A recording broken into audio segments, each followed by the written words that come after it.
Aaron, do you have any thoughts about a queer lens through which you look at your art or look at life? Or is it just kind of indistinguishable? Is it just you? Well, for me, it was interesting because when I started my high school series, after December of 9th grade, I read the first book, and back then I was still straight, but with this sort of obsessive crush about with Julia Lewis, and an obsession with L7, who were sort of straight, and so it's interesting to look at that book. Then after the 10th grade book, I'm bi, and then in the 11th grade book, I'm gay, and in the 12th grade book, I'm a mess. So sort of an evolution Beautiful. in that sense. Wonderful. But yeah, so I kind of like that I didn't go into the project just thinking, oh, I'm going to tell a gay story. It was just going to be, this is the high school story, and then the gay storyline sort of emerged, not unlike his panel. Nicely done there. And yeah, so I guess that's, sort of how it worked for me. What do you think your high school self would say if she were to meet modern Ariel Schrag? What do you Right think? now? What would she be surprised by if she just showed up? You're me? What would she be She'd surprised probably think by? my hair was long. Yeah, I don't know. It's hard to say. Ryan, what do you think Ariel would say to Let me see here, what else we got? Questions. Oh, Tommy, I wanted to congratulate you on the Queer Press Grant. Yay!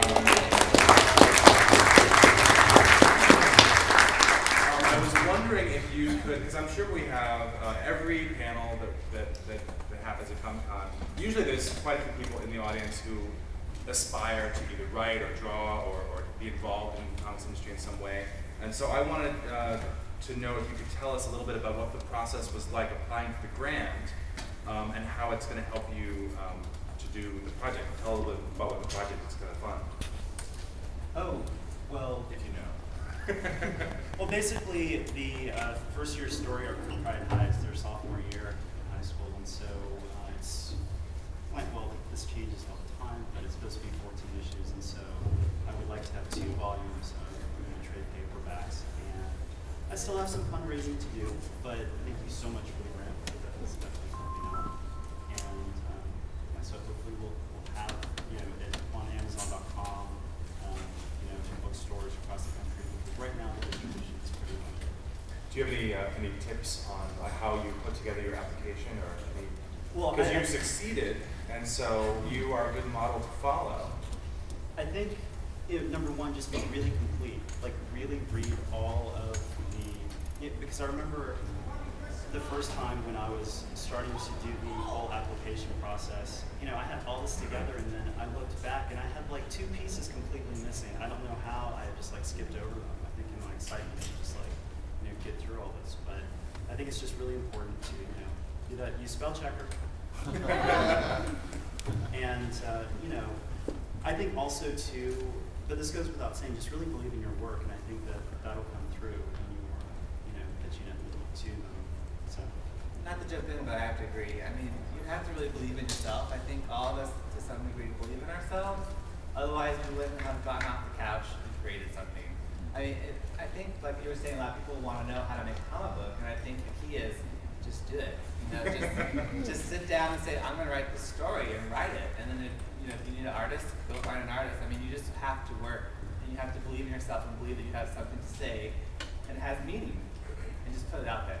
I think adding on to that, one of the things that happened with Pride High, I moved around a lot, and so there was Miami, Fort Lauderdale, San Francisco, and I kept saying to myself, well, when I have this job and I'm making this much money and I'm in this situation, then I'll start on the comic book. And then it just